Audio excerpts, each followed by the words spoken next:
A Werewolf Shifter Romance, written by Amelia Hart. Chapter 1. Desperation's Price.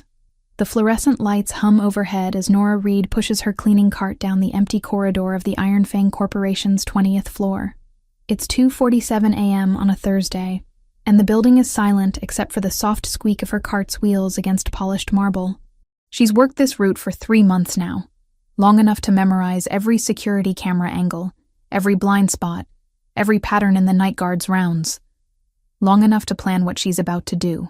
Her hands tremble slightly as she guides the cart past the executive offices, past the conference rooms with their floor-to-ceiling windows overlooking the sleeping city. The medical supply depot is at the end of this hallway, tucked behind an unmarked door that most people wouldn't look at twice. But Nora has looked.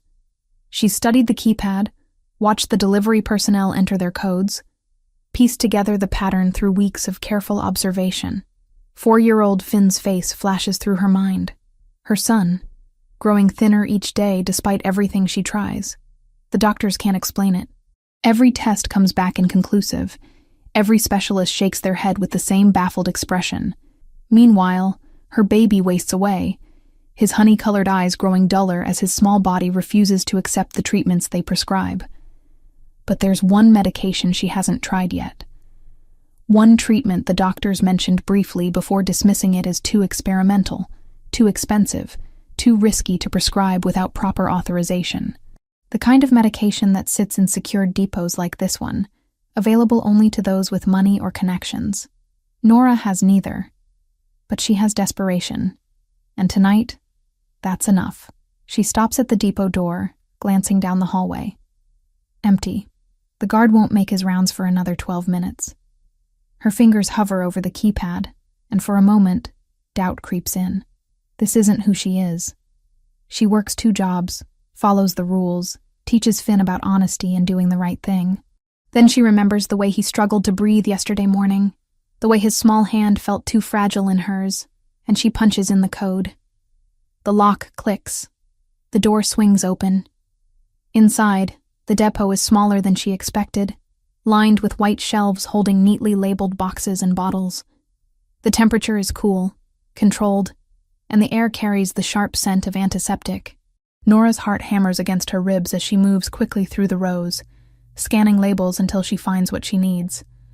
Morpholin 7, the experimental treatment that might, just might, give Finn a chance. She grabs 3 bottles, shoving them into the hidden pocket she sewed into her cleaning uniform last night. Her hands shake so badly she nearly drops the 4th, catching it at the last second. The glass is cold against her palm, and guilt twists in her stomach, even as relief floods through her. She can do this. She can save her son. Nora turns to leave, and something falls from her pocket. She freezes, looking down at the small photograph lying face up on the sterile floor.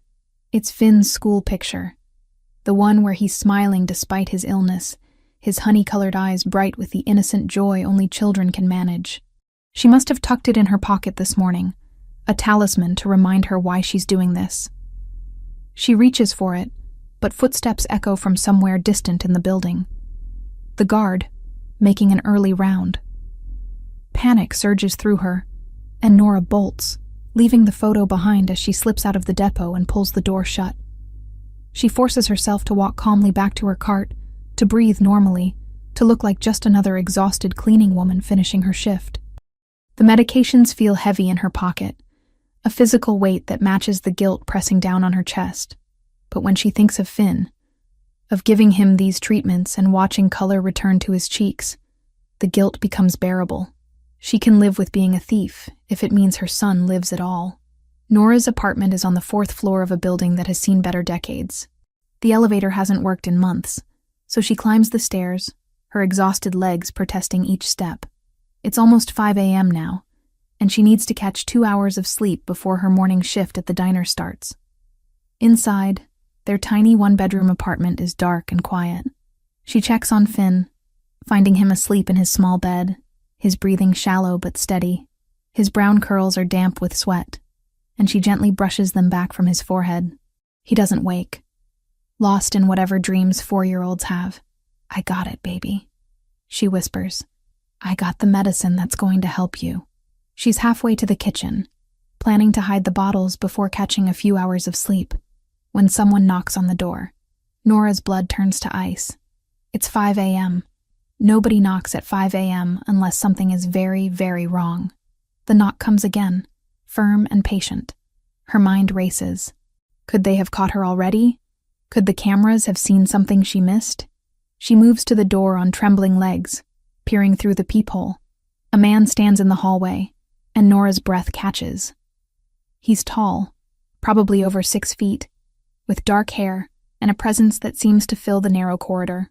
He's dressed in dark jeans and a black shirt, and there's something about the way he stands, perfectly still, perfectly balanced, that triggers every prey instinct she didn't know she had. His eyes lift to the peephole, as if he knows exactly where she's looking, and Nora jerks back. Those eyes are silver gray, too bright in the dim hallway, and for a second, she swears they flash with something that isn't quite human. Nora Reed. His voice carries through the door, deep and resonant. I know you're there. I need to speak with you about what happened tonight at Iron Fang Corporation. Her stomach drops. They know. Of course they know. She was stupid to think she could get away with this. I don't know what you're talking about, she calls back, hating how her voice shakes. You've got the wrong person. I have the right person, and the photo you left behind makes that rather indisputable. There's a pause. Your son is very handsome. He has your eyes. Rage and fear war inside her chest. How dare he mention Finn? How dare he threaten her child? She yanks the door open, stepping into the hallway and pulling it shut behind her to keep their conversation from waking her son. Don't you dare talk about my son, she hisses, keeping her voice low. Whatever you think I did, I know exactly what you did. The man, and up close he's even more intimidating, radiating a kind of contained power that makes her want to step back, studies her with those unsettling silver eyes. You broke into a secured medical depot and stole approximately $4,000 worth of experimental medications. Nora's last hope crumbles. Then arrest me. Call the police. Do whatever you're going to do, but leave my son out of this. I'm not here to arrest you. He tilts his head slightly, and there's something predatory in the gesture. I'm here to offer you a deal. A deal? She laughs, but there's no humor in it. What kind of deal? The kind where you avoid prison, and your son gets the treatment he actually needs. His eyes narrow slightly. The medication you stole won't work, by the way. Morpholin 7 is designed for human blood disorders. Your son's condition is different. Cold dread washes over her. How do you know about his condition? Who the hell are you? My name is Cade Ironfang. I own the building you were cleaning tonight, and I know about your son's condition because I can sense what he is. He takes a step closer, and Nora finds herself backing against her apartment door. Just like I can sense what you are, even if you don't know it yourself yet. You're insane. But even as she says it, something in his words resonates with a truth she can't explain. I'm calling the police. Go ahead. Explain to them why you broke into my medical depot. Explain how you'll pay for a lawyer while your son continues to deteriorate. Cade's expression softens slightly, just enough to make him seem almost human. Or you can listen to what I'm offering. A chance to save him. A chance to understand why he's sick in the first place. Nora stares at this stranger who somehow knows impossible things about her son, about her. Every instinct screams that she should run, should grab Finn and disappear into the city. But there's something in Cade's eyes. Not cruelty, not threat, but something that might actually be concern. What do you want from me? She asks finally, her voice barely above a whisper. Cade's mouth curves into the ghost of a smile. To talk. Inside, preferably where your neighbors won't overhear what I'm about to tell you about your son's real condition.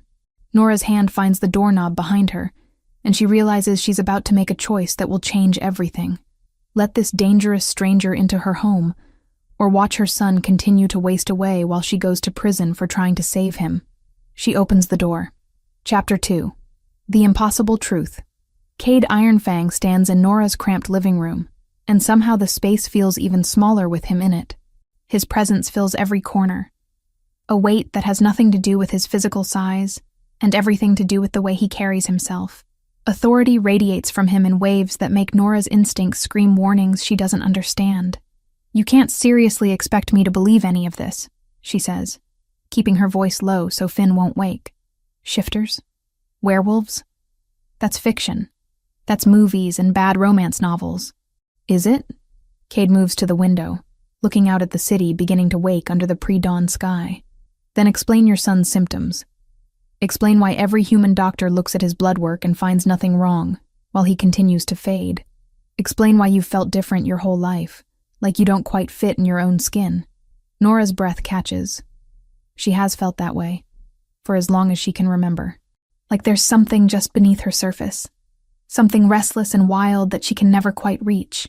She's always attributed it to anxiety, to stress, to the 1,000 small traumas of growing up poor and alone. "Lucky guess," she manages. It's not a guess. Cade turns back to face her, and his eyes catch the dim light from the kitchen in a way that seems wrong. Too bright, too reflective, like an animal's eyes in headlights. "Your son is dying because he's half shifter, and his body is rejecting the human side. Or maybe it's rejecting the shifter side. Either way, the conflict is killing him slowly." That's insane. But even as she says it, pieces start clicking together in her mind. The way Finn has always been sensitive to sounds no one else hears. The way he sometimes growls in his sleep, an inhuman sound that no 4-year-old should be able to make. The way dogs either love him instantly or cower away. "I can prove it to you," Cade says quietly. "But once I do, there's no going back. You'll know the truth about what exists in the shadows of your world. Are you ready for that?" Nora thinks about Finn sleeping in the next room, his small chest rising and falling with breaths that come too shallow. She thinks about the stolen medications in her pocket that won't work, that can't help him because his illness isn't human at all. "Show me," she says. Cade's eyes meet hers, and something passes between them. A moment of understanding, of recognition. Then he steps back, giving himself space, and Nora watches as the impossible happens. His eyes change first, the gray-silver brightening to an inhuman glow. Then his features shift subtly, becoming sharper, more predatory. It's not a full transformation. He doesn't become a wolf before her eyes, but it's enough. Enough to see the beast living just beneath his skin. Enough to know that everything he said is true. Nora's legs give out, and she sinks onto the worn couch. "Oh my God, I'm sorry." Cade's voice is rougher now, carrying an edge that wasn't there before. He blinks, and his eyes return to normal, the otherworldly glow fading. "I know this is a lot to process." "A lot to process." Nora laughs, but it's a broken sound. "You're telling me my son is dying because he's part monster. Not a monster." There's steel in Cade's voice now. "A shifter. We're not monsters, Nora. We're just different. We've existed alongside humans for thousands of years, living in the spaces between your world and ours. And you can cure him? You can actually save my son." "I can." Cade moves closer. And this time, Nora doesn't flinch away. But the treatment is complex. It will take months, and it requires resources I can only provide on my own territory. You would need to come with me. Both of you. Nora's mind races. Leave everything? Her jobs, her apartment, the life she's built through sheer stubborn determination? But what life will Finn have if she doesn't? "What's the catch?"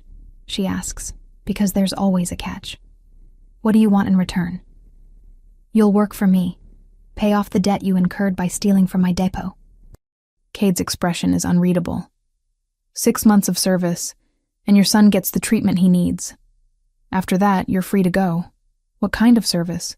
Nora hates how small her voice sounds, but she needs to know.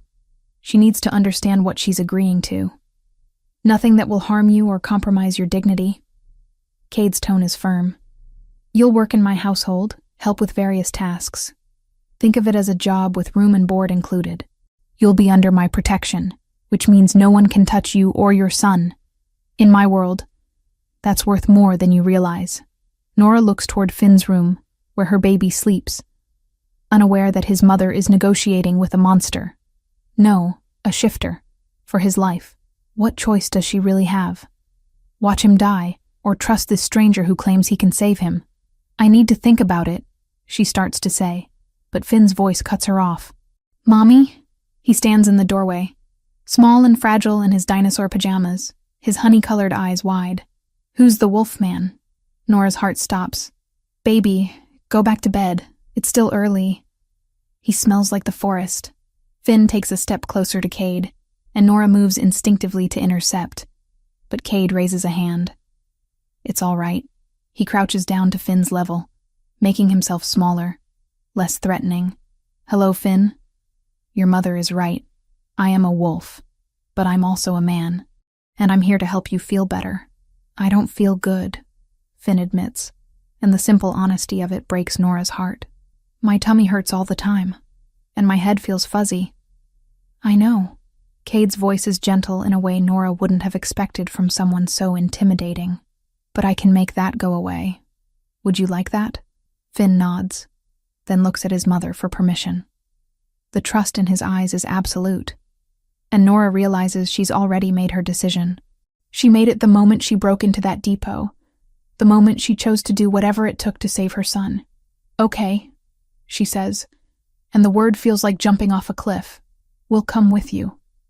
But I have conditions. Cade straightens, his attention shifting back to her. Name them. I want to see where we'll be staying before I agree to anything. I want to meet the person who'll be treating Finn, and if at any point I feel like we're in danger, we leave. No arguments, no threats. We just go. Fair enough. Cade pulls out his phone. Even shifters have smartphones, apparently, and makes a call. Owen? I need you to bring the car to the address I'm texting you.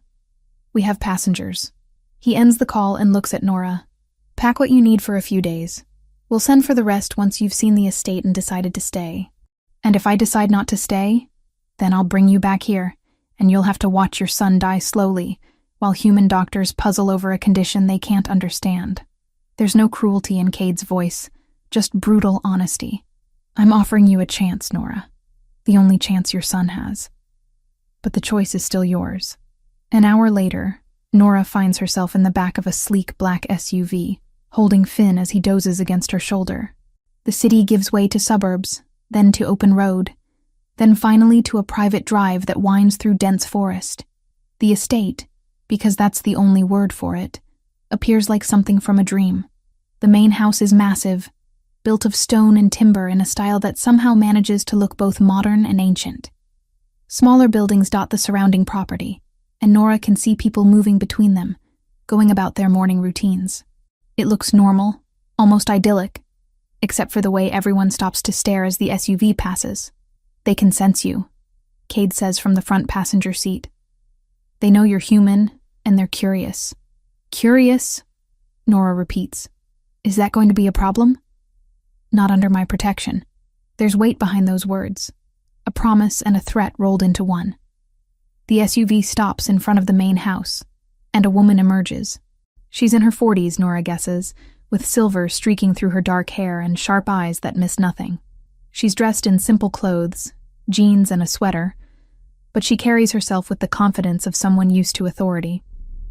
This is Victoria Gray, Cade says as they exit the vehicle.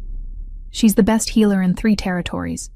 Victoria, this is Nora Reed and her son Finn. Victoria's eyes fix on Finn, and Nora sees recognition flicker across her face. Bring him inside. I need to examine him immediately. The next 2 hours pass in a blur of questions, tests, and medical equipment that looks far more advanced than anything Nora has seen in human hospitals. Victoria is thorough, gentle with Finn, but relentless in her examination. She takes blood samples, checks his reflexes, asks questions about his symptoms and medical history.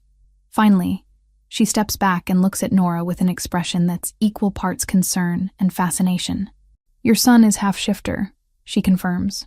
His body is trying to manifest abilities it doesn't have the genetic foundation to support. It's like having an immune system that attacks itself.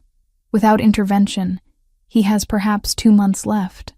With treatment, I can stabilize him within weeks and fully cure him within 6 months. The room tilts around Nora. 2 months. She almost waited too long. But there's something else. Victoria continues, her gaze intensifying. Your blood work shows traces of dormant shifter genetics, very faint, but present. Have you ever been told anything about your parents? Your family history? I grew up in foster care, Nora says, her voice sounding distant to her own ears. I don't know anything about my biological family. Victoria exchanges a look with Cade that Nora can't quite read. I'd like to do some additional testing. With your permission, of course. Will it help Finn? It might help us understand his condition better, yes. Then do it. As Victoria prepares to take another blood sample, Cade's phone buzzes. He steps away to take the call, his voice too low for Nora to hear. When he returns, his expression is carefully neutral. But Nora catches something in his eyes. Curiosity, maybe, or concern. I'm ordering a full background investigation, he tells Victoria. I want to know everything about Nora's family history. Quietly. Understood. Nora wants to protest, wants to demand to know why her past matters, but exhaustion crashes over her. She's been awake for over 24 hours. She's just learned that monsters are real, and her son is part of a world she never knew existed. The questions can wait. There are rooms prepared for you, Cade says, his voice gentler now. Rest. We'll talk more later once you've processed all of this. As a staff member leads them through the massive house to a suite of rooms that's bigger than her entire apartment, Nora catches sight of herself in a mirror.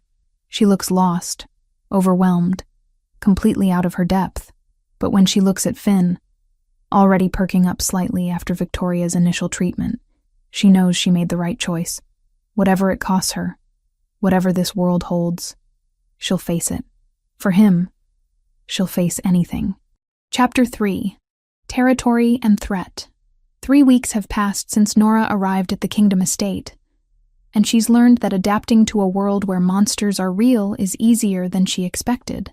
Or maybe she's just too exhausted to resist anymore. Finn's transformation has been remarkable. The treatments Victoria administers twice daily have brought color back to his cheeks, energy to his small body. He runs through the estate grounds now, laughing in ways Nora thought she'd never hear again.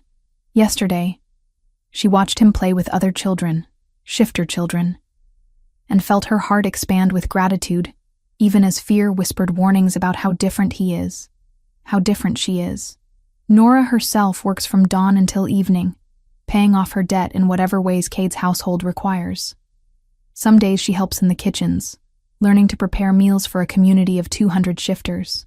Other days she works in the administrative offices, filing reports and organizing documents that reference things like territorial boundaries and pack hierarchies. The work isn't difficult, but it's constant, and it keeps her too busy to dwell on how completely her life has changed. The nights are hers, though, and she spends them in the estate's library, devouring books about shifter history and law. She needs to understand this world, needs to know the rules that govern these creatures who can kill with their bare hands, but choose to live by codes older than human civilization. The books are fascinating and terrifying in equal measure, full of customs that seem both barbaric and oddly noble. Tonight she's reading about the Council of Alphas, the governing body that oversees all shifter territories in North America, when Owen finds her curled up in one of the leather chairs. Still studying? He asks, his tone gentle but amused. Owen has been kind to her these past weeks, explaining things when she's confused, never making her feel stupid for not knowing what everyone else considers basic knowledge. I'm trying to understand the difference between territorial law and pack law, Nora admits, gesturing at the heavy tome in her lap. They seem to contradict each other sometimes. That's because they do. Owen settles into the chair across from her, his red hair catching the lamplight. Territorial law governs interactions between packs. Pack law governs behavior within a pack. When they conflict, the Alpha King, Cade, has to mediate. It's one of the reasons his position exists. It seems complicated. It is, but you're learning faster than most humans would. Owen's expression grows more serious. There's a council meeting tomorrow. Cade wants you there. Nora's stomach drops. Why? I'm just working off my debt. I'm not part of any of this political stuff. You became part of it the moment you set foot on Kingdom territory. The other alphas know about you. Know that Cade is harboring a human thief and her half-blood son. Some of them aren't happy about it. Owen leans forward, his voice dropping. Stay in the back. Don't speak unless spoken to. And whatever you do, don't react to anything Jesse Callahan says. Who's Jesse Callahan? Alpha of the Nightfang Pack. He's been challenging Cade's authority for years, looking for any weakness he can exploit. Having you here gives him ammunition. Nora thinks about this as she lies in bed later, staring at the ceiling. She knew her presence would complicate things for Cade, but she hadn't realized she might actually endanger his position. The guilt twists in her stomach, mixing with fear. If Jesse Callahan decides to make her his target, what can she possibly do to defend herself? The council chamber is nothing like Nora expected. Instead of some medieval throne room, it's a modern conference hall with floor-to-ceiling windows overlooking the forest. 20 alphas sit around an enormous table, and the pressure of their combined presence makes the air feel thick, hard to breathe. These aren't just powerful people. They're apex predators barely contained in human skin. Nora stands in the back as Owen instructed, trying to make herself invisible. She can feel eyes on her, assessing, judging. Most of the alphas ignore her after the initial curious glance, but one man watches her with an intensity that makes her skin crawl. Jesse Callahan. She recognizes him from Owen's description. Tall, broad-shouldered, with dark hair and eyes that seem to miss nothing. He's handsome in a brutal way, but there's something in his expression that sets off every alarm bell in Nora's head. Let's address the elephant in the room, Jesse says, his voice cutting through the preliminary discussions like a blade. You're harboring a human criminal on Kingdom grounds, Cade. A thief who violated our security and endangered our secrecy. What message does that send? Cade's expression doesn't change, but Nora can see tension in his shoulders. It sends the message that mercy and justice aren't mutually exclusive. Nora Reed stole medication to save her dying son. She's paying her debt through service, and her child is receiving the treatment he needs. Both outcomes serve the greater good. The greater good. Jesse laughs, but there's no humor in it. The greater good is maintaining the boundaries between our world and theirs. She knows what we are now. What happens when she leaves here and tells everyone about us? She won't, Cade says flatly. She understands the consequences. Does she? Or are you just hoping she does because you're too soft to do what's necessary? Jesse's gaze shifts to Nora, and she feels pinned beneath it. We have laws for a reason. Humans who discover our existence are either bound to us through mating or they're eliminated. Those are the only options that have kept us safe for thousands of years. Nora's blood turns to ice. Eliminated. He's talking about killing her. Several alphas murmur agreement, and Nora realizes with growing horror that this isn't just Jesse's opinion. It's apparently standard practice. Cade brought her here knowing she'd either have to stay forever or die. The gratitude she's felt toward him curdles into something bitter. Nora Reed poses no threat to our security, Cade says, his voice carrying the weight of command. She has no one to tell, no connections to expose us to. Her only concern is her son's welfare, which depends on our continued goodwill. She's not going to risk that. So you say. Jesse stands, placing his hands on the table. But I've done some investigating, Alpha King. Your little human thief is more interesting than she appears. Tell me, Nora, why did you target Ironfang Corporation specifically? Out of all the medical facilities in the city, why choose the one belonging to the Alpha King?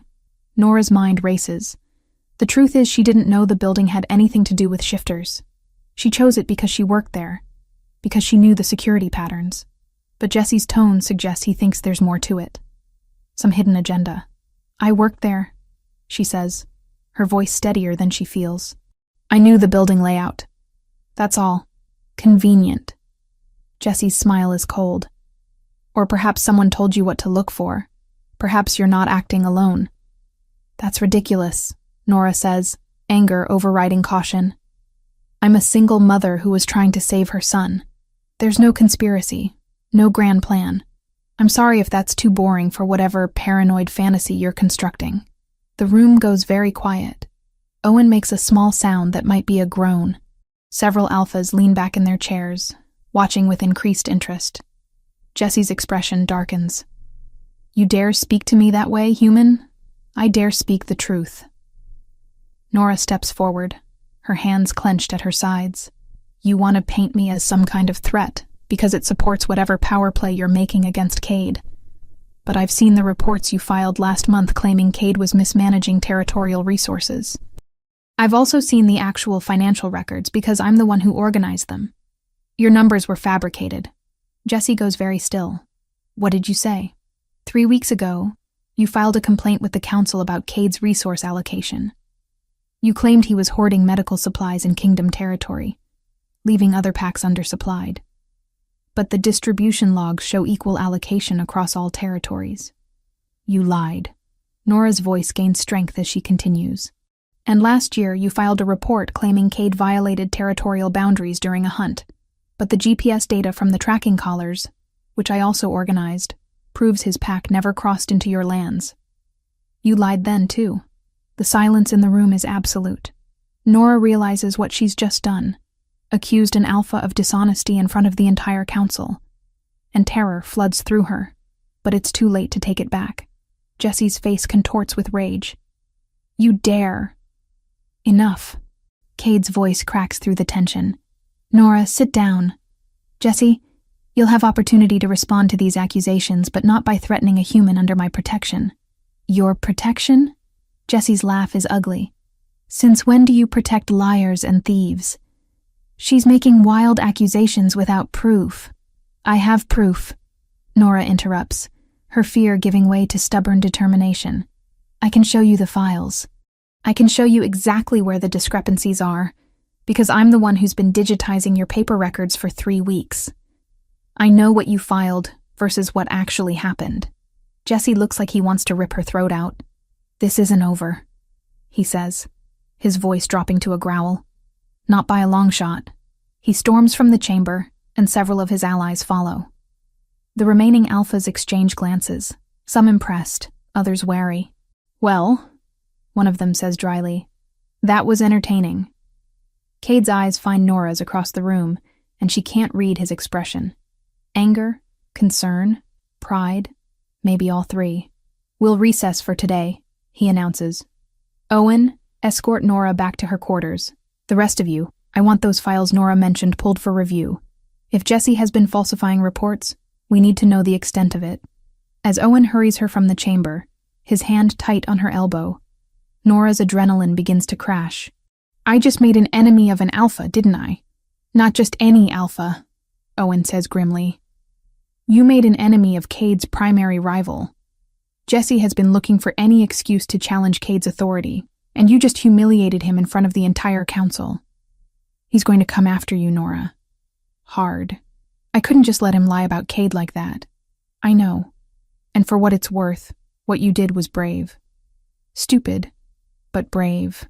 Owen's expression softened slightly. Cade won't let anything happen to you. You're under his protection now, officially. That means Jesse can't touch you without starting a war. That's not as comforting as you think it is. Later, after Owen has deposited her back in her rooms and left to help Cade deal with the political fallout, Nora finds Finn playing with toy cars on the floor. He looks up as she enters, his honey-colored eyes bright and healthy in ways they haven't been for months. Mommy, look how fast this one goes. He races a toy car across the hardwood, making engine noises. Nora sinks down beside him, pulling him into her arms. Whatever happens next, whatever consequences her actions bring, at least he's safe. At least he's getting better. She can face anything else as long as she has that. But as darkness falls over the estate, and she tucks Finn into bed, Nora can't shake the memory of Jesse Callahan's eyes, or the promise of violence she saw there. She's made herself a target, and she has no idea how to protect herself in a world where the monsters are real and the rules are written in blood. Chapter 4. Unexpected Tenderness. The morning sun filters through the tall windows of the training yard, casting long shadows across the packed earth. Nora watches from the covered porch as Finn runs in circles, his laughter bright and clear in the crisp air. 2 months ago, he could barely walk across a room without exhaustion. Now he moves with an energy that borders on frenetic, his small body responding to instincts he doesn't yet understand. He's getting stronger, Victoria says, appearing beside Nora with 2 mugs of coffee. She hands one over, steam rising in lazy spirals. The treatments are working better than I expected. His body is finally accepting what it is. What he is, Nora corrects quietly, wrapping her hands around the warm ceramic. A shifter. Half shifter, Victoria clarifies. But yes, in another month he'll start experiencing partial shifts. Nothing dramatic. His eyes might flash gold. His canines might extend slightly. He'll need guidance through that transition. Nora's stomach tightens with anxiety she can't quite name. I don't know how to teach him any of that. I don't even know what I am, not really. Victoria's expression softens. You're his mother. That's what matters most. But Cade has offered to help with the shifter-specific aspects. If you're comfortable with that. Before Nora can respond, Cade himself emerges from the main house, dressed in simple jeans and a dark shirt. He moves across the yard toward Finn, who spots him and immediately runs over with the fearless enthusiasm only children possess. Cade, watch this. Finn demonstrates what appears to be an attempted cartwheel, landing in a tangled heap that would have worried Nora 6 weeks ago. Now she knows his shifter healing will handle any scrapes or bruises almost instantly. Cade crouches down to Finn's level, and Nora finds herself transfixed by the gentleness in his movements. This is the Alpha King, the man who commands respect from 200 shifters, who arbitrates disputes between territorial predators, and he's helping a 4-year-old dust off his knees with infinite patience. That was a good try, Cade says, his deep voice carrying across the yard. But you're putting too much weight on your leading hand. Here, let me show you. What follows is 15 minutes of Cade teaching Finn how to properly execute a cartwheel, complete with demonstrations that make the Alpha King look absurdly graceful. Finn's delighted shrieks fill the air each time he successfully completes the movement, and something in Nora's chest clenches painfully. He's good with children, Victoria observes. Always has been. I wouldn't have expected that from him. Most people don't. Victoria sips her coffee, her gaze distant. They see the Alpha King, the authority, the power, and forget there's a man underneath. A man who lost his younger sister when she was barely older than Finn is now. Nora's attention snaps to Victoria. What happened? Cade's sister, Lily was her name, was born with a degenerative condition. Not dissimilar to what Finn had, actually, though hers was purely genetic rather than a conflict between human and shifter nature. The Alpha before Cade, his father's predecessor, refused to authorize treatment. He believed weak bloodlines should be culled, that spending resources on a child who might not survive was wasteful. Victoria's jaw tightens. Lily died when she was 7. Cade was 18, old enough to understand, but too young to have any real power to change things. Horror washes through Nora. That's barbaric. That's the old way. When Cade became Alpha King 6 years ago, one of his first acts was to completely overhaul medical resource allocation. No child is denied treatment now, regardless of their bloodline or prognosis.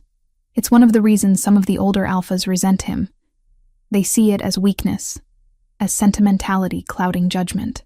Nora watches Cade lift Finn onto his shoulders, the boy's hands tangled in his dark hair as they walk toward the tree line. He's not weak. No. Victoria agrees. He's not. But in our world, compassion is often mistaken for weakness. It's a dangerous perception for a leader to carry. The conversation stays with Nora throughout the day as she works in the administrative offices, filing reports, and organizing the endless paperwork that apparently even supernatural beings generate. She finds herself distracted, her mind wandering to Cade and Finn, exploring the forest together, to the way Cade's expression softened when he looked at her son. By evening, when she finally makes her way back to their quarters, she finds Finn already in his pajamas, chattering excitedly to Owen about everything he saw in the woods. And then Cade showed me how to find north using the moss on trees. And we saw deer, and he said maybe next time I can try tracking them, and Finn finally notices his mother. Mommy, we found a waterfall. That sounds amazing, baby. Nora ruffles his curls, then looks at Owen. Thank you for watching him. Actually, Cade just dropped him off a few minutes ago. Said he had council business to attend to, but wanted to make sure you knew Finn had dinner already. Owen stands, stretching. The kid's got good instincts. Cade thinks he'll be an excellent tracker once he's older. After Owen leaves and Finn is tucked into bed, still talking drowsily about his adventure, Nora finds herself restless. She should be tired. She's been working since dawn. But something pulls her toward the main house, toward the wing where she knows Cade's private offices are located. She finds him in his study, bent over maps spread across a massive desk, his dark hair falling forward as he traces territorial boundaries with one finger. He doesn't look up when she knocks softly on the open door. "Come in, Nora." She steps inside, suddenly uncertain why she came. "I wanted to thank you for spending time with Finn today. He hasn't stopped talking about it. He's a good kid." Cade finally looks up, and there's something in his silver-gray eyes that makes her breath catch. "Smart, curious, brave. You've done well with him. I've done my best." Nora moves closer to the desk, looking at the maps. "What are you working on?" "Territorial disputes. Jesse Callahan has been testing our borders again, pushing his patrols closer to Kingdom lands." Cade's expression darkens. "He's looking for any excuse to escalate. Because of me. Because he's been looking for ways to undermine my authority for years. You just gave him a convenient focal point." Cade leans back in his chair, studying her with an intensity that should be uncomfortable, but somehow isn't. "Don't take responsibility for his choices, Nora. Jesse would have found another excuse if you hadn't existed. Victoria told me about your sister." The change in Cade's expression is immediate. Surprise, then a flash of old pain carefully controlled. "Did she? I'm sorry. I can't imagine losing someone like that. Watching them suffer when treatment existed but was denied." Nora hesitates, then continues. "It explains a lot about why you helped us. Why you didn't just turn me over to the police. I helped you because it was the right thing to do." Cade stands, moving around the desk until he's close enough that she can feel the warmth radiating from him. "But yes, Lily's death shaped how I lead. I won't let politics or tradition stand in the way of saving a child. Not ever again." The conviction in his voice sends shivers down Nora's spine. This close, she can smell him. Pine and something darker. Something wild that calls to a part of her she's only recently begun to acknowledge. The attraction she's been trying to ignore for weeks flares hot and undeniable. "Nora." Her name is rough on his lips. "You should go." "Why?" She doesn't move. "Because you're under my protection, and that means certain lines can't be crossed. Because you're here because you had no other choice. And I won't take advantage of that." His hand lifts, almost touching her face before he catches himself. "Because if you stay much longer, I'm going to forget all the very good reasons why keeping distance between us is important." Nora's pulse races. She should listen, should walk away. But something reckless has taken root inside her. What if I don't want distance? Cade's eyes flash with something that isn't quite human. "You don't know what you're saying." "I know exactly what I'm saying." And suddenly she does. The awareness of him, the pull she's felt since that first night in her apartment, has been building into something undeniable. "I'm attracted to you, Cade. I have been for weeks. You're grateful." His voice is strained. "That's different. I can tell the difference between gratitude and attraction." Nora takes a deliberate step closer. "Can't you?" For a moment, she thinks he'll close the distance, that he'll kiss her, and they'll cross whatever line he's trying so hard to maintain. She can see the want in his eyes, feel the tension crackling between them. Then he steps back, and the moment shatters. "Victoria completed her investigation into your blood work," he says, his tone shifting to something more professional, though his eyes still burn with barely controlled hunger. "She found records. Your mother was an Omega who fled from a pack about 28 years ago. The records are incomplete. We don't know which pack yet, but we're working on it." The revelation should shock her, but somehow it doesn't. It explains the traces of shifter genetics in her blood. Explains why Finn carries abilities despite having a human father. "So I'm not entirely human," she says slowly. "No, you're not." Cade moves back to his desk, putting necessary space between them, which complicates things further. "If word gets out about your bloodline, other packs might have claims on you under old laws regarding Omega fugitives and their descendants." "Claims?" "Ownership claims. Omegas who flee their packs technically remain pack property under ancient law. Their children inherit that status. Cade's jaw tightens. It's an archaic, barbaric practice that I've been trying to eliminate, but change is slow. If the wrong people learn about your heritage before we can establish your independence legally, they could try to force you into servitude. Fear cuts through the lingering heat of attraction. You're saying I could be claimed by whatever pack my mother fled from? I'm saying I won't let that happen. There's steel in Cade's voice now. Absolute conviction. You're under my protection, Nora. That supersedes any historical claims. But we need to move carefully. We need to find out which pack your mother came from, and why she ran before someone else does. Nora sinks into one of the leather chairs facing his desk, her mind racing. Every answer seems to come with 10 new questions, and she's not sure she wants to know what other secrets her bloodline holds. Get some rest, Cade says, more gently now. We'll figure this out. I promise. As Nora makes her way back to her quarters, she can still feel the ghost of that almost touch, the heat of Cade's gaze. The attraction between them is real and growing stronger, but now it's tangled up with politics and ancient laws and dangers she's only beginning to understand. The moon rises over the Kingdom estate, and somewhere in the distance, a wolf howls. Nora stands at her window, watching shadows move through the trees, and wonders what other revelations await. Chapter 5. Ancient Claims. The alarm sounds at dawn, pulling Nora from restless sleep. It's not the gentle chime that signals morning routines on the Kingdom estate. This is harsh, insistent, the kind of sound that means danger. She's out of bed before she's fully conscious, checking on Finn, who stirs groggily in his small bed. Mommy, what's that noise? I don't know, baby. Stay here. She pulls on clothes quickly, her heart hammering. Through the window, she can see shifters moving with urgent purpose toward the main gates, and her stomach drops. Owen appears at her door moments later, his expression grim. Cade wants you in his office. Now. What's happening? Jesse Callahan is at our borders with a dozen of his pack members. He's demanding an audience with the council. Owen's jaw tightens. He's demanding you. The walk to Cade's office feels too short. Nora's mind races with possibilities, none of them good. When she enters, she finds Cade standing at the window, his posture rigid with barely controlled tension. Victoria is there too, along with several other high-ranking pack members. Nora. Cade turns, and the intensity in his silver-gray eyes makes her breath catch. Jesse has discovered something about your bloodline. Something that gives him legal grounds to make a claim on you. What kind of claim? The worst kind. Victoria steps forward, her expression apologetic. Your mother didn't just flee from any pack. She fled from Nightfang, Jesse's pack.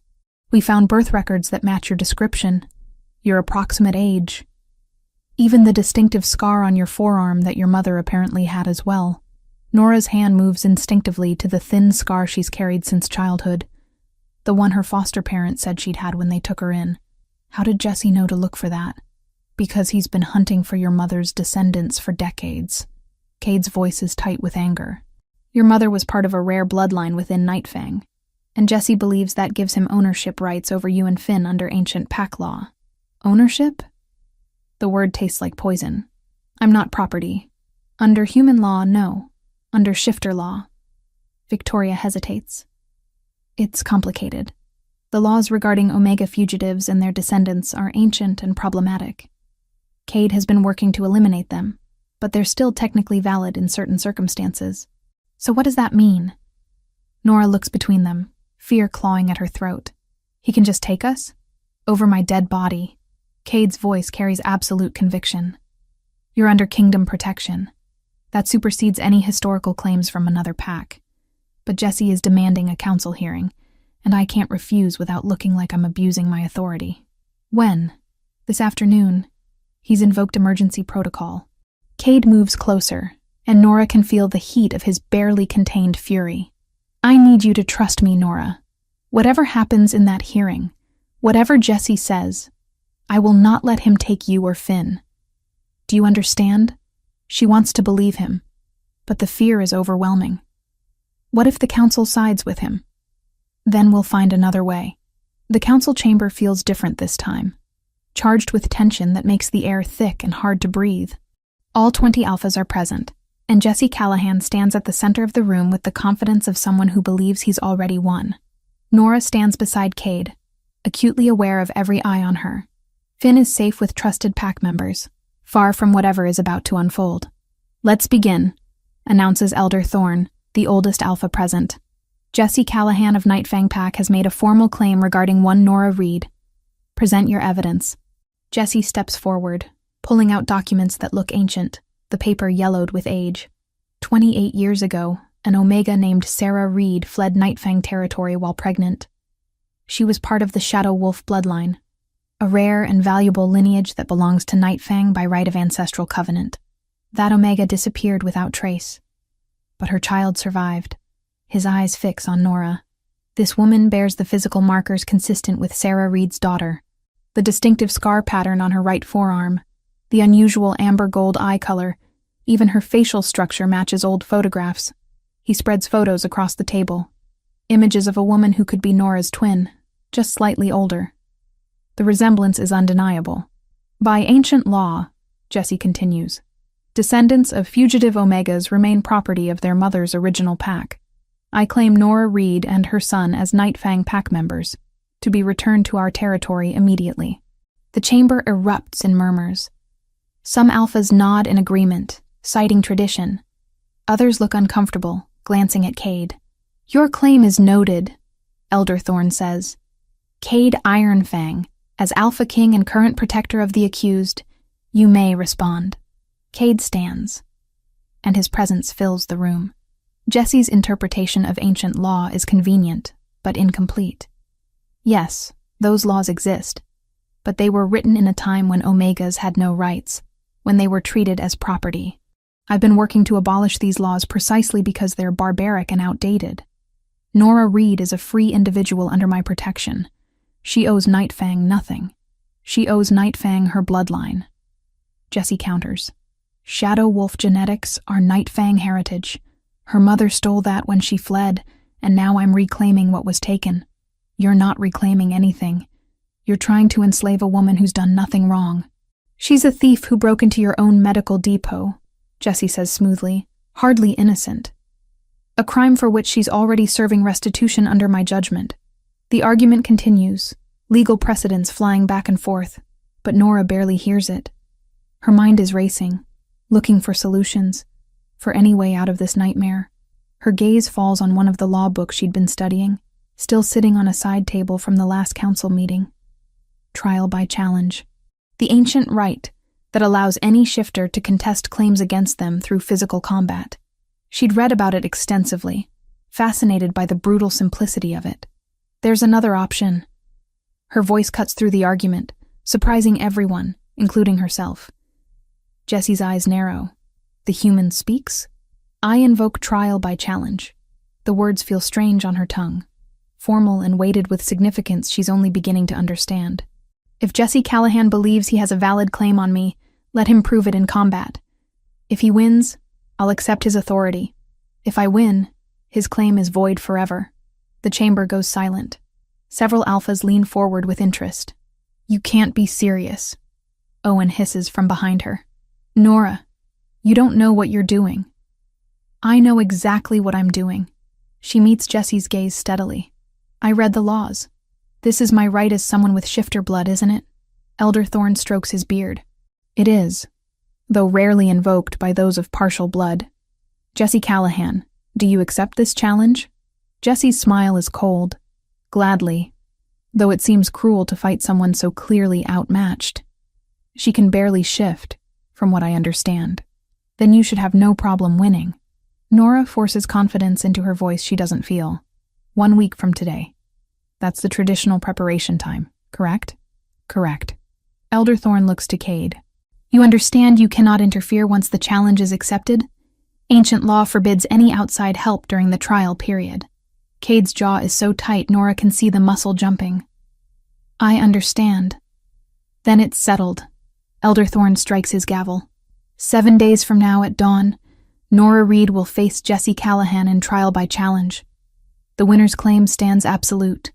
As the council disperses, Jesse passes close to Nora on his way out. You just made a fatal mistake, he murmurs. I don't need to kidnap you now. I just need to wait 7 days and take you legally after I rip your throat out. We'll see." After he's gone, Cade rounds on her, fury and fear warring in his expression. "What were you thinking? He's a full alpha, Nora. He's been fighting his entire life. You can't even fully shift yet." "I was thinking that I'm not going to be property. Not his. Not anyone's." Nora's hands are shaking, but her voice stays steady. "You said yourself you can't let the council think you're abusing your authority. This way, it's my choice. My fight. It's suicide. Then teach me." She steps closer, looking up at him. "You said you couldn't interfere once the challenge was accepted.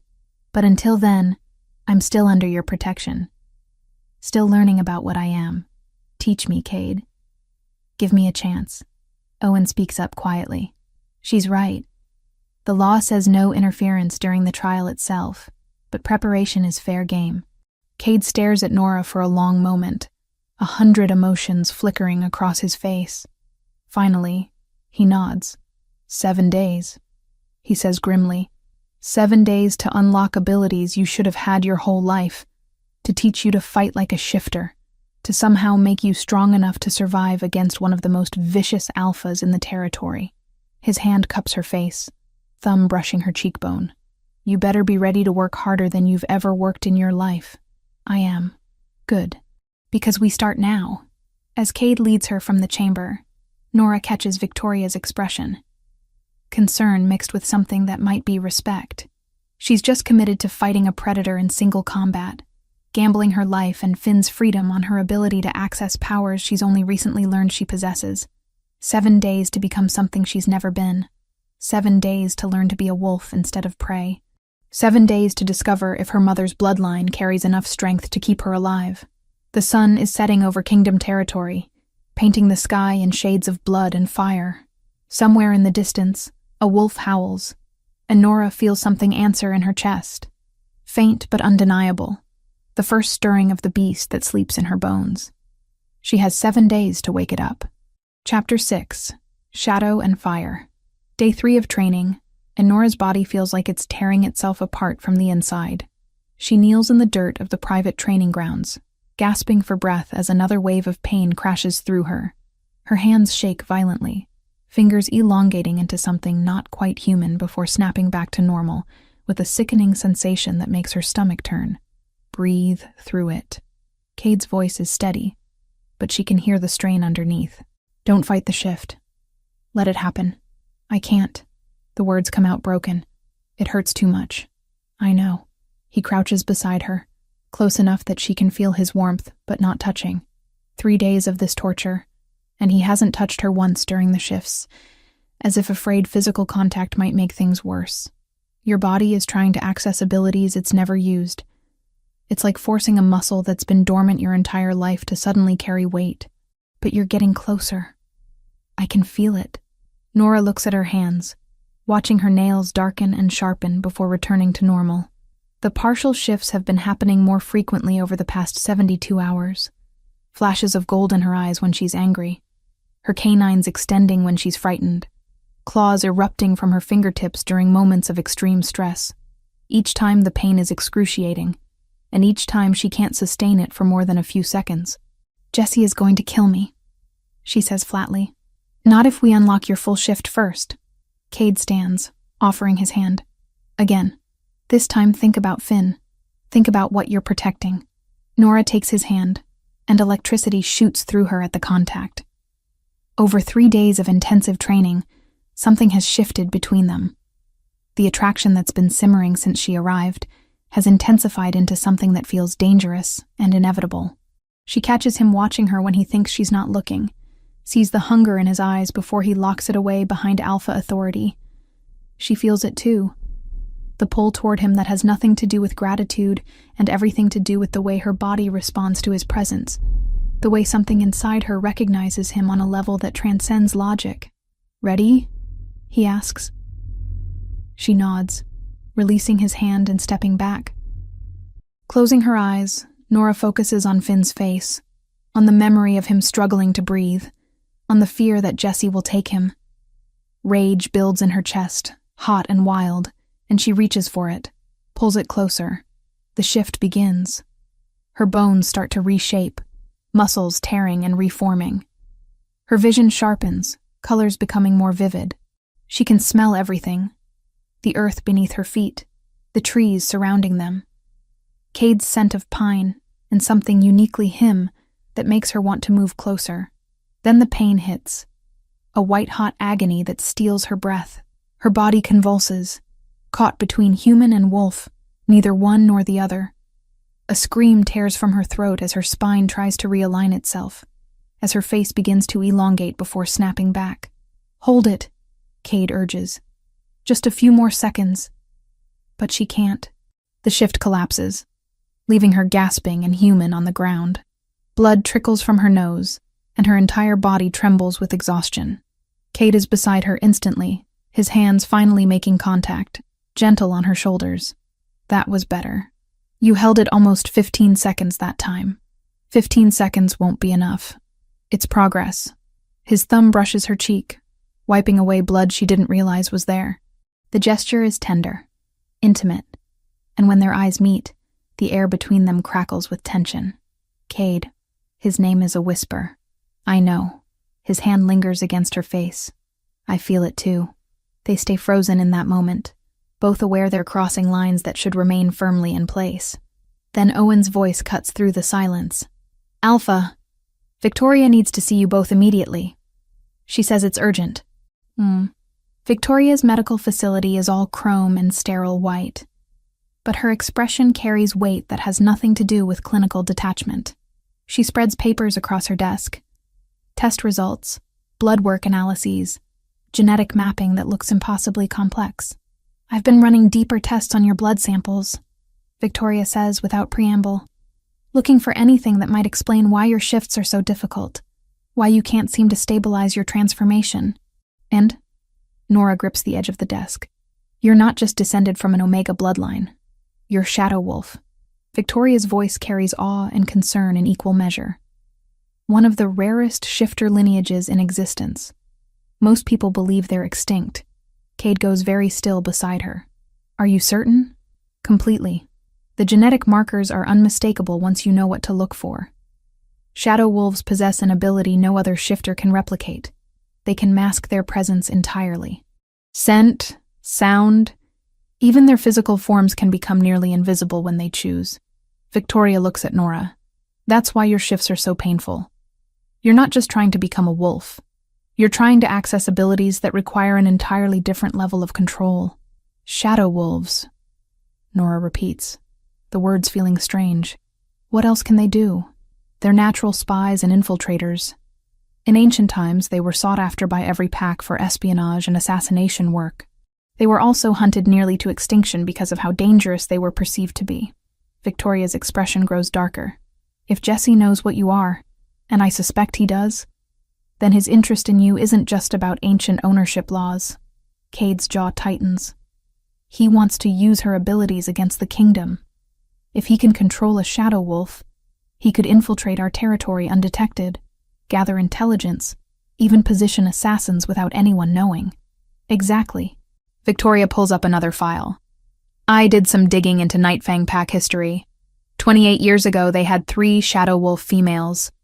All of them fled within a 6-month period. Jesse's father was known for forcing shadow wolves to commit acts they found morally repugnant. Assassinations of rival alphas, theft of pack secrets, even murdering pack members who challenged his authority." Nora's stomach turns. "My mother fled to protect me from that. I believe so." "And Jesse has been hunting for shadow wolf descendants ever since, hoping to rebuild what his father lost."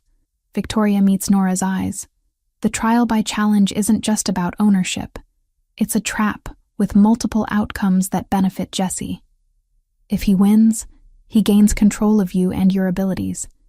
If he loses but you kill him, you become a murderer in front of the entire council, which could turn public opinion against Cade for harboring you. If Cade interferes to save you, he breaks ancient law and loses credibility as Alpha King. "And if I win without killing him?" Nora asks. "Then Jesse's claim is void forever, and you remain free." Victoria's tone suggests she doesn't believe that outcome is likely. "But Nora, You need to understand what you're up against. Jesse has been an alpha for 20 years. He's killed challengers, survived pack wars, and he fights with the ruthlessness of someone who's never known defeat. Your partial shifts won't be enough. The room falls silent, the weight of Victoria's words settling over them. Nora thinks about Finn sleeping safely in their quarters, unaware his mother is preparing to fight a monster to keep him free. She thinks about the pain of the partial shifts, about how her body rebels against becoming what it should naturally be. There has to be a way to accelerate the process, Cade says finally. Some way to push through her body's resistance. Victoria hesitates. There is one method, but it's dangerous and incredibly painful. Tell me. Forced transformation through the mate bond. Victoria's gaze moves between them. If a potential mate's presence can trigger protective instincts strong enough, it can override the body's natural resistance to shifting. But it requires emotional vulnerability, requires lowering every defense. And the process, she trails off. It could kill her if her body isn't ready. Nora's heart pounds. What do you mean, mate bond? Cade's silence speaks volumes. When she turns to look at him, she sees confirmation in his eyes. He's known. Maybe not consciously at first, but he's known. You feel it, Victoria says gently. Both of you have felt it growing stronger. The recognition, the pull toward each other, the way your bodies respond when you're near. That's a mate bond forming. It's rare between an alpha and someone of mixed blood, but with Shadow Wolf genetics. She shakes her head. Your bloodline is powerful, Nora. Powerful enough to call to an alpha king. Nora can't process this. The attraction she's felt, the connection she's tried to dismiss. It's not just chemistry. It's something fundamental, something written into her very DNA. I can't ask you to do this, Cade says, his voice rough. The mate bond isn't something to manipulate for tactical advantage. It's what we have, Nora interrupts. 4 days until the trial, and I can barely hold a partial shift for 20 seconds. If this is our best option, then we take it. You don't understand what you're agreeing to. The emotional connection required, the vulnerability. I understand that if I don't figure out how to shift completely, Jesse wins. And if Jesse wins, Finn grows up as property, trained to be an assassin or a spy, or whatever else Jesse wants to use him for. Nora stands, facing Cade fully. I understand that you've been protecting us since the night you showed up at my door. I understand that you've given me more kindness than I had any right to expect. And I understand that whatever is happening between us is real, whether we want it to be or not. Cade's eyes flash gold. Nora, can you do it? Can you help me access the full shift through this bond? He stares at her for a long moment, and she can see the war playing out across his features. Duty versus desire, protection versus possession. Finally, he nods. Yes, but you need to be certain. Once we start down this path, once the mate bond is fully acknowledged and activated, there's no taking it back. I'm certain. Victoria stands, gathering her files. I'll give you privacy. You'll need it for what comes next. At the door, she pauses. For what it's worth, I think you're both braver than you realize. After she's gone, Cade and Nora stand facing each other in the sterile medical facility, the air between them charged with possibility and danger. How does this work?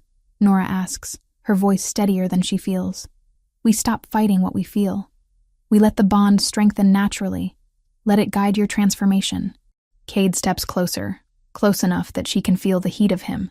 But Nora, you need to know. Mate bonds are permanent. If we do this, if we forge this connection fully, you'll be bound to me for life. Is that really what you want? She thinks about the past few weeks, about how safe she's felt here despite the danger, about the way Cade looks at Finn with gentle patience, about the electricity that sparks every time they touch. Ask me again after I survive the trial, she says. Right now, I just need to make sure Finn has a future. Everything else can wait. Cade's laugh is low and pained. Always protecting others, never yourself. That's what mothers do. That's what shadow wolves do too, apparently. Victoria sent me the full history files.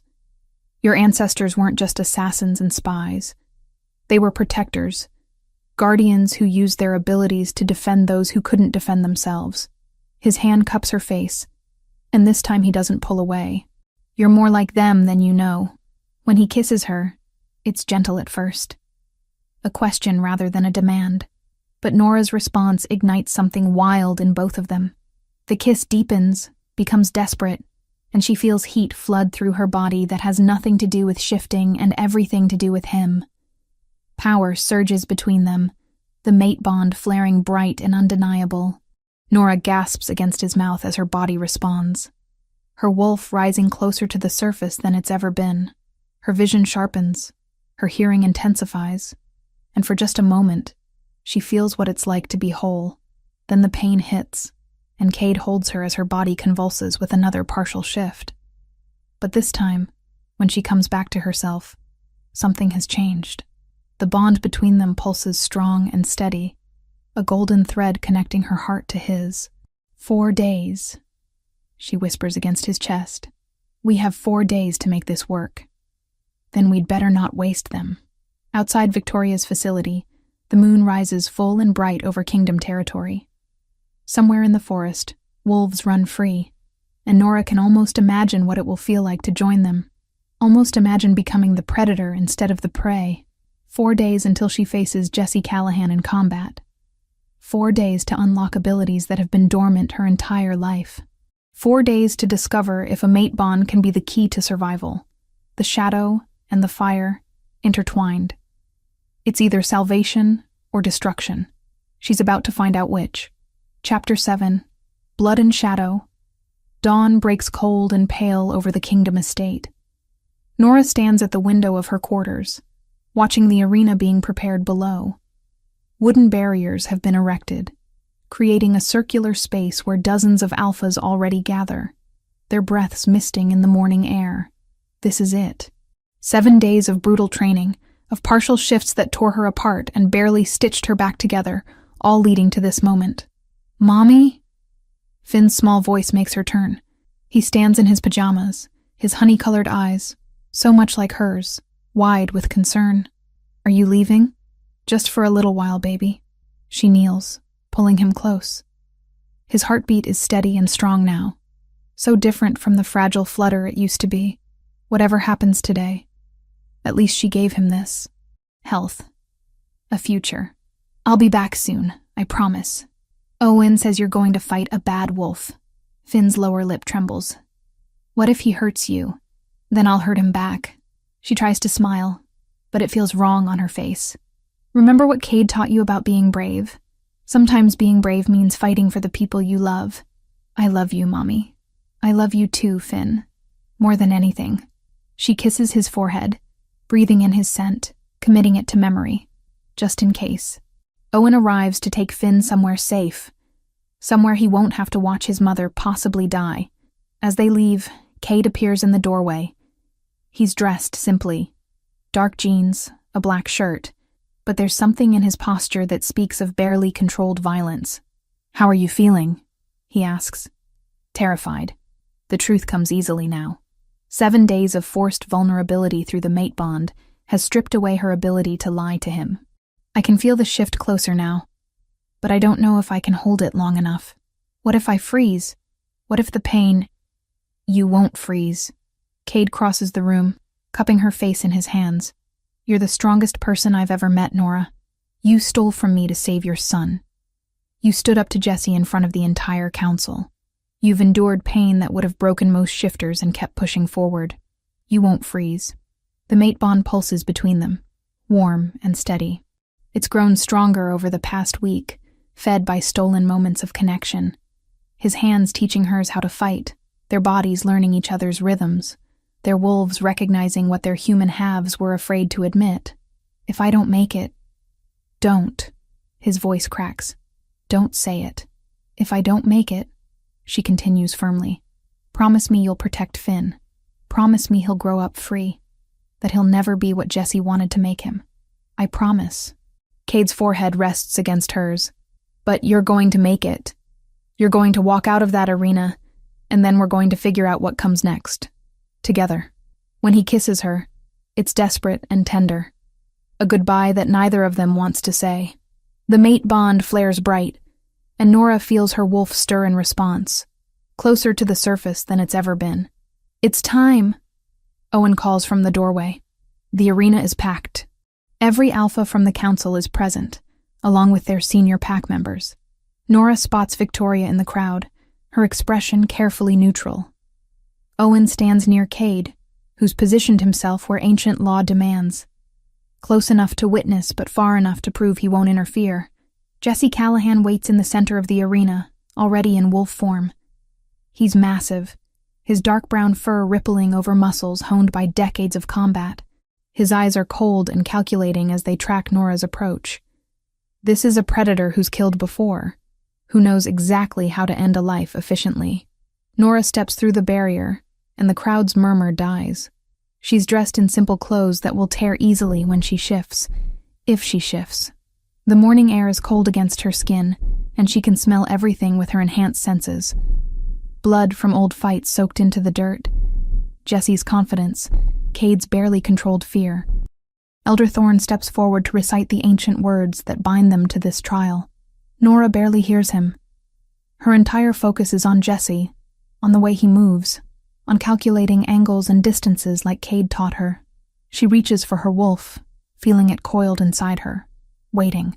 "Begin," Elder Thorne declares. Jesse doesn't waste time on posturing. He lunges, a blur of fur and fangs that covers the distance between them in seconds.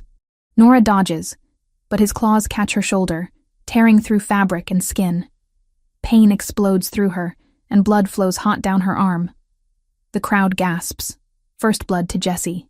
He circles her, teeth bared in what might be a wolf's version of a smile. He's playing with her, she realizes, demonstrating to everyone watching just how outmatched she is, how foolish her challenge was. Nora reaches for the shift. Her bones begin to reshape, her vision sharpening.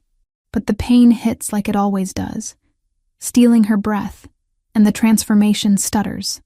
She's caught in that agonizing space between human and wolf. Neither one nor the other. Jesse strikes again. His jaws close around her leg, and Nora screams as fangs pierce muscle. He shakes his head viciously, the way wolves do when killing prey, and she feels bones crack. The shift collapses entirely, leaving her human and bleeding in the dirt. "Get up!" someone shouts. Owen, maybe, or Victoria. But the words sound distant, muffled. Jesse releases her leg, circling again. He's taking his time, making this last. Humiliating her before he kills her. In the crowd, she can feel Cade's anguish through the mate bond. Can sense him fighting every instinct to rush into the arena and save her. But he can't. If he interferes, he breaks ancient law and loses everything. Jesse made sure of that. Nora struggles to her knees, her injured leg screaming in protest. Blood soaks the ground beneath her. This is it, she thinks. This is how it ends. Finn will grow up without her, property of a monster who'll turn him into a weapon. That thought. Finn's future stolen.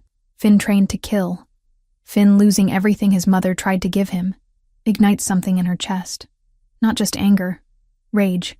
Pure incandescent fury that burns away the pain. Burns away the fear. Burns away everything except the need to protect her child. Jesse lunges for the killing blow, jaws wide, going for her throat. The shift hits like lightning. Nora's body explodes into transformation, but this time there's no pain. There's only power, only rightness, only the feeling of finally becoming what she was always meant to be. Her bones reshape in seconds, her muscles reforming, fur erupting across her skin. The world shifts into sharper focus, colors more vivid, scents more complex. She meets Jesse mid-lunge as a wolf, but not just any wolf. Her fur is midnight black, marked with silver patterns that seem to shimmer in the morning light. She's smaller than Jesse, built for speed rather than power, but there's something in her presence that makes the watching alphas go silent. Shadow Wolf, the legends made flesh. Jesse's confidence wavers. She can smell it on him, the first hint of fear. They collide in a tangle of fur and fangs. Jesse has experience, but Nora has instinct, has abilities coded into her DNA that her wolf knows how to use even if her human mind doesn't.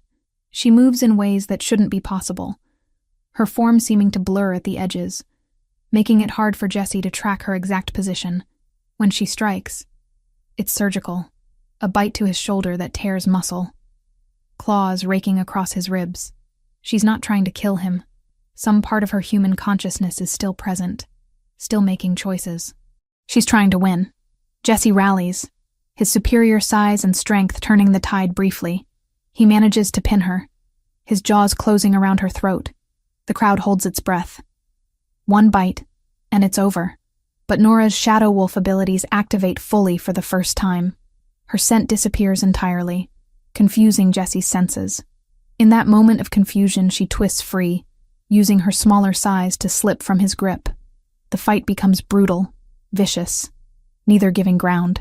Blood stains the dirt, both hers and his. Nora can feel her strength waning, can feel her body wanting to collapse from the sheer energy required to maintain both the shift and her shadow abilities. But every time she considers giving up, she thinks of Finn, of his laugh, of his questions about why the sky is blue and whether wolves dream, of his absolute trust that his mother will always protect him. She finds strength she didn't know she possessed. Jesse makes a mistake. He overextends on a lunge, and Nora sees her opening. She moves like water, like shadow, getting inside his guard. Her jaws close around his throat, not hard enough to tear, but hard enough to make her point. She has him. She can end this right now. The arena goes silent. Jesse goes still beneath her, recognizing defeat. One bite, and he dies. Everyone knows it. But Nora releases him. She steps back, shifting to human form, despite the exhaustion that makes her legs shake. Blood runs from a dozen wounds and her leg might be broken. But she's standing. She's alive. I win, she says, her voice carrying across the arena. Your claim is void. Jesse shifts human, clutching his torn shoulder. His expression is twisted with humiliation and rage. For a moment, Nora thinks he might attack again, might refuse to honor the trial's outcome. Then something in him breaks. Maybe it's the defeat, or maybe it's the weight of decades of plots finally collapsing. You want to know why I really wanted you? His laugh is bitter. The shadow wolf abilities were valuable, yes, but the real plan was simpler. I needed you to infiltrate Kingdom territory, to use your abilities to position assassins. I was going to force you to kill Cade, or watch your son die slowly. He looks at Cade now, his smile vicious. But I had a backup plan too. I gambled that the great Alpha King would break his own laws to save his precious human. If you'd interfered, Cade, I'd have had grounds to challenge your authority. Either way, I won. Or I should have. The watching alphas erupt in outrage. Several move toward Jesse, but Elder Thorn raises his hand. Jesse Callahan, you have admitted to plotting the assassination of the Alpha King and attempting to manipulate sacred trial laws for personal gain. His voice carries judgment. You are stripped of your Alpha status effective immediately and banished from all Pack territories. The Council will appoint new leadership for Nightfang Pack. Jesse's face goes white. For an Alpha, losing their position is worse than death. He's lost everything. Power, Pack, purpose. As guards move to escort him from the arena, Jesse's eyes meet Nora's one last time. She sees hatred there, but also something that might be grudging respect. She beat him. A half-blood who could barely shift a week ago beat a 20-year veteran Alpha in single combat. Nora's legs finally give out. She collapses, but Cade is there before she hits the ground. Ancient law be damned now that the trial is complete. His arms wrap around her, and she can feel his relief through the mate bond, so intense it nearly overwhelms her. You did it, he whispers against her hair. My brilliant, impossible mate. You did it. Victoria rushes over with her medical kit, already barking orders. But Nora barely hears any of it. Her body is shutting down from exhaustion and blood loss, her consciousness flickering. The last thing she sees before darkness takes her is Finn breaking free from Owen's grip and running toward her, his small face streaked with tears but lit with joy. He's safe. He's free. She did it. Chapter 8. Choice and Freedom. Nora wakes to sunlight streaming through unfamiliar windows and the steady beep of medical equipment. Her body feels like it's been torn apart and stitched back together, which, she supposes, isn't far from the truth. Every muscle aches, and her left leg throbs beneath layers of bandages. "You're awake." Cade's voice draws her attention. He sits in a chair beside the bed, looking exhausted. Dark circles shadow his silver-gray eyes, and his usually neat hair is disheveled. "You've been unconscious for 2 days." 2 days? Nora tries to sit up, but pain lances through her ribs. "Finn is fine. He's been here every day, but Owen took him for breakfast an hour ago. He wanted to be here when you woke up, but I didn't know when that would be." Cade moves closer, his hand finding hers on the blanket. "Victoria says you'll heal completely. The shifter healing is finally working properly now that you've achieved your first full transformation." Memories flood back. The arena, Jessie's confidence, the moment her wolf finally emerged fully. The feeling of power, of rightness, of becoming what she was always meant to be. "I won," she says, and it's still hard to believe. "You did more than win. You showed the entire council what shadow wolves are capable of. You showed them mercy when you could have killed Jessie." Cade's expression is proud, and something deeper. The council has been in session almost constantly since the trial. A lot has changed in 2 days. What kind of changes? The laws regarding Omega fugitives and their descendants have been abolished. Unanimous vote. No one can ever claim ownership of you or Finn again, no matter what pack your mother fled from. Cade's thumb traces patterns on the back of her hand. They've also voted to modernize several other ancient laws that treat certain shifters as property. Your trial became a catalyst for reform that I've been pushing for years. Relief washes through Nora so intensely it brings tears to her eyes. We're really free? Completely. Legally recognized as independent shifters under kingdom protection. Cade pauses. There's more. The council wants to formally acknowledge your bloodline. Shadow wolves were nearly driven to extinction because people feared them. But you've shown that fear was misplaced. They want to extend an official apology to your mother's line and offer reparations. Reparations? Nora laughs, but it hurts her ribs. What does that even mean? Territory, if you want it. Resources to rebuild shadow wolf knowledge and traditions. Recognition as a distinct bloodline with full rights within shifter society. Cade's gaze intensifies. They're offering you a position on the council itself, Nora. A seat at the table where decisions are made. The magnitude of this hits her. Weeks ago, she was a struggling single mother who didn't even know shifters existed. Now she's being offered political power in a world she's barely begun to understand. I don't know if I'm ready for that. You don't have to decide now. The offer stands whenever you want to accept it. Cade's expression shifts to something more vulnerable. But there's something else we need to discuss. The mate bond. Nora's breath catches. The bond still pulses between them, warm and steady. But in her exhausted state, she hasn't had time to process what it means. During the trial preparation, we activated the mate bond to help you access your shift. It worked, obviously, but Nora, you need to understand what that means. Cade's voice is careful, measured. Mate bonds are permanent. Once fully formed, they don't break. You'll always feel me, always be drawn to me, and I'll always feel you. It's not something that can be undone. I know. And she does. The reading she did in those early weeks included information about mate bonds, about how rare and precious they are. I also need you to know that you have a choice. Cade's words come faster now, like he's afraid if he doesn't say them quickly, he won't say them at all. The bond exists, but how we handle it is up to you. You came here because you had no other options. You stayed because your son needed treatment. You fought Jessie because you were trapped by ancient laws. I won't add another cage by demanding you accept me as your mate. Nora stares at him. At this powerful alpha king who's offering her freedom even though it clearly costs him. What do you want? I want you to choose me because you want to. Not because biology or circumstance forced you to. His voice drops lower. I want you to stay here. To build a life with me and Finn. To become my Luna and my partner in every sense. But only if that's what you want too. And if I say no? Pain flickers across his features, but his voice stays steady. Then we figure out how to coexist with the bond. I'll never force you, Nora. Never use my position or the bond to take away your choice. You've had too many people try to control you already. The door bursts open, and Finn rushes in, Owen trailing behind with an apologetic expression. Mommy, you're awake. Hey, baby. Nora opens her arms, and Finn carefully climbs onto the bed, mindful of her injuries. I missed you. I was so scared. His small body trembles. But Cade said you were really brave and that you won, and now the bad wolf can't ever hurt us. That's right. We're safe now. Both of us. Finn looks between his mother and Cade, and there's a wisdom in his 4-year-old eyes that seems too old for his age. Are you going to be sad if we leave? Cade's expression carefully neutral. I'd miss you both very much.